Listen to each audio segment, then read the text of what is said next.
ಪ್ರಸಿದ್ಧ ಸಿನಿಮಾ ನಟ power star Pavan Kalyan ನೇತೃತ್ವದ ಜನಸೇನಾ ಪಾರ್ಟಿಯು ಕಳೆದ ಆಂಧ್ರಪ್ರದೇಶದ ಚುನಾವಣೆಯಲ್ಲಿ ಭರ್ಜರಿ ಜಯ ಗಳಿಸಿ ದಾಖಲೆಯನ್ನ ನಿರ್ಮಾಣ ಮಾಡಿತು. ತದನಂತರದಲ್ಲಿ ಆಂಧ್ರಪ್ರದೇಶದ ಸಚಿವ ಸಂಪುಟದಲ್ಲಿ ಪವರ್ ಸ್ಟಾರ್ ಪವನ್ ಕಲ್ಯಾಣ್ ಅವರು ಡಿಸಿಎಂ ಆಗಿ ಅಧಿಕಾರ ಹಿಡಿದಿದ್ದಾರೆ.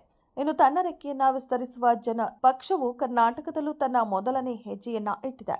ಹೌದು, ಕೋಲಾರ ಜಿಲ್ಲೆಯ ಮುಳಬಾಗಿಲಿನಲ್ಲಿ ನೂತನವಾಗಿ ಜನಸೇನಾ ಪಕ್ಷದ ಕಚೇರಿಯನ್ನು ಇಂದು ಅದ್ದೂರಿಯಾಗಿ ಉದ್ಘಾಟನೆ ನಡೆಸಲಾಯಿತು.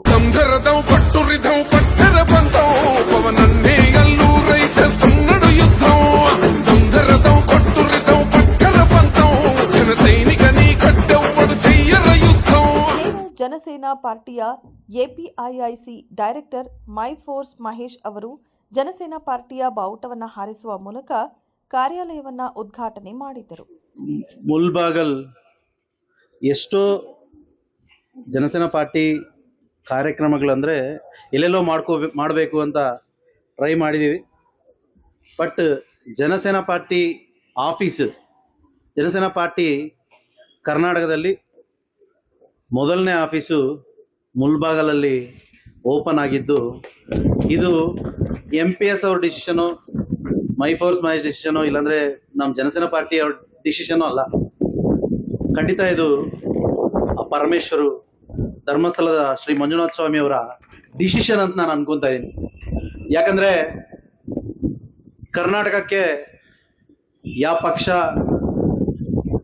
ರಾಜಕೀಯದಲ್ಲಿ ಏನಾದರೂ ಒಂದು ಮುಖ್ಯ ಕಾರ್ಯಕ್ರಮ ಮಾಡಬೇಕಂದ್ರೂ ಮುಲ್ಬಾಗಲಿಂದ ಸ್ಟಾರ್ಟ್ ಮಾಡ್ತಾರೆ ಅಲ್ವಾ? ಹೌದಾ ಅಲ್ವಾ? ಇದೊಂದು ಸೆಂಟಿಮೆಂಟಲ್ ಪ್ಲೇಸ್. ಸೊ ಇವಾಗ ನಾನು ಇವತ್ತು ಬಂದಿದ್ದೇನಕ್ಕಂದ್ರೆ ಈ ಪಾರ್ಟಿ ಆಫೀಸ್ ಓಪನ್ ಮಾಡಕ್ಕೋ, ಇಲ್ಲಾಂದ್ರೆ ಜನಸೇನಾ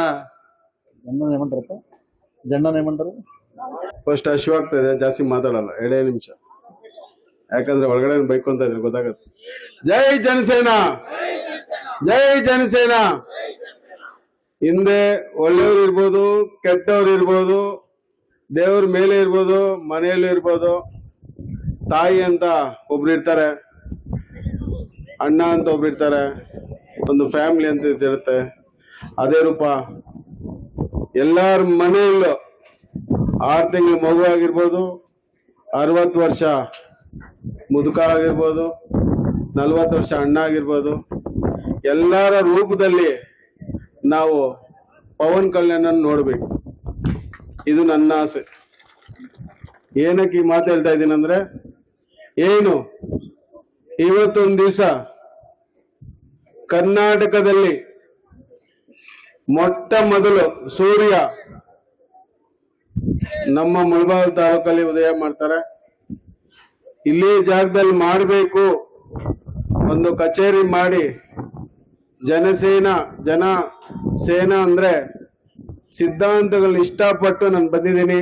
ಎಲ್ಲರೂ ಕೇಳ್ತಾ ಇದ್ರು ಬಿಜೆಪಿಯಲ್ಲಿ ಇದ್ದೆ, OBC ಎಲ್ಲ ಗಣ್ಯಾತಿ ಗಣ್ಯರೇ. ಯಾಕೆಂದ್ರೆ ಅವಾಗ್ಲಿಂದ ಎಲ್ಲ ಹೇಳ್ಬಿಟ್ಟಿದ್ದಾರೆ ವೇದಿಕೆ ಮೇಲೆ ಯಾರ್ಯಾರು ಇದಾರೆ, ಏನು ಎತ್ತ ಅಂತ ಕೆಲವು ಸಾಕಷ್ಟು ಮಾಹಿತಿಗಳನ್ನ ನಮ್ಮ ಅಣ್ತಮ್ಮಂದ್ರು ಕೊಟ್ಟಿರೋದ್ರಿಂದ ಅದನ್ನೇ ಮಾತಾಡೋದು ಬೇಡ ಅಂತ ನಾನು ಅನ್ಕೋತೀನಿ. ವೇದಿಕೆ ಮೇಲೆ ಕುಳಿತಿರುವಂತ ಎಲ್ಲ ಗಣ್ಯಾತಿ ಗಣ್ಯರೇ ಹಾಗೂ ವೀರನಾರಿಯರೇ, ವೇದಿಕೆ ಮುಂಭಾಗದಲ್ಲಿರುವಂತ ಎಲ್ಲ ನನ್ನ ಜನ ಸೈನಿಕರೇ, ಪತ್ರಕರ್ತರೇ, ಮಾಧ್ಯಮ ಮಿತ್ರರೇ, ನಿಮ್ಮೆಲ್ಲರಿಗೂ ಸಹ ನನ್ನ ವತಿಯಿಂದ ಹೃತ್ಪೂರ್ವಕ ವಂದನೆಗಳು. ಕೆಲವರು ಕೇಳ್ತಾ ಇರ್ತಾರೆ ಅವಾಗ್ಲೂ ನನಗೆ ಎಲ್ಲಾದ್ರೂ ಒಂದು ಪ್ರಶ್ನೆ, ಆಂಧ್ರದಲ್ಲಿರೋ ಪಕ್ಷನೇ ನಿಮಗ್ ಬೇಕಾ? ಆಂಧ್ರದಲ್ಲಿರೋ ಪಕ್ಷ ನಿಮ್ಗೆ ಯಾಕೆ ಬೇಕು? ಪವನ್ ಕಲ್ಯಾಣ್ ಅವರ ನೇತೃತ್ವ ನಿಮ್ಗೆ ಯಾಕೆ ಬೇಕು ಅಂತ ಕೇಳ್ತಾರೆ. ಅವರಿಗೆ ನನ್ನ ಪ್ರಶ್ನೆ, ಕಾಂಗ್ರೆಸ್ ಎಲ್ಲುಡ್ತು ಸ್ವಾಮಿ ಅಂತ ಕೇಳ್ತಾ ಇದ್ದೀನಿ ಇವತ್ತಿನ ದಿನ. ಬಿಜೆಪಿ ಎಲ್ಲುಡ್ತು? ಎಲ್ಲೋ ಹುಟ್ಟಿರೋ ಪಕ್ಷಗಳನ್ನ ನಮಗೆ ಸಂಬಂಧ ಇಲ್ದವ್ರನ್ನ ಕರ್ಕೊಂಡ್ ಬಂದು ಇಲ್ಲಿ ನೀವು ಆಡಳಿತ ಮಾಡೋವಾಗ ನಾವ್ ಯಾಕೆ ಜನಸೇನಾ ತಂದು ಪವನ್ ಕಲ್ಯಾಣ್ ಅವರ ಅಧ್ಯಕ್ಷತೆಯಲ್ಲಿ ರಾಜಕೀಯ. ನಂತರ ನಡೆದ ವೇದಿಕೆ ಕಾರ್ಯಕ್ರಮದಲ್ಲಿ ಜನಸೇನಾ ಪಕ್ಷದ ಮುಖಂಡರುಗಳು ಮಾತನಾಡಿ ಪಕ್ಷದ ಹಾಗೂ ಕರ್ನಾಟಕದಲ್ಲಿ ಮುಂದಿನ ದಿನಗಳಲ್ಲಿ ಪಕ್ಷದ ವತಿಯಿಂದ ಹಮ್ಮಿಕೊಳ್ಳಲಾಗುವ ಕಾರ್ಯಕ್ರಮಗಳ ಬಗ್ಗೆ ಮಾಹಿತಿ ನೀಡಿದರು.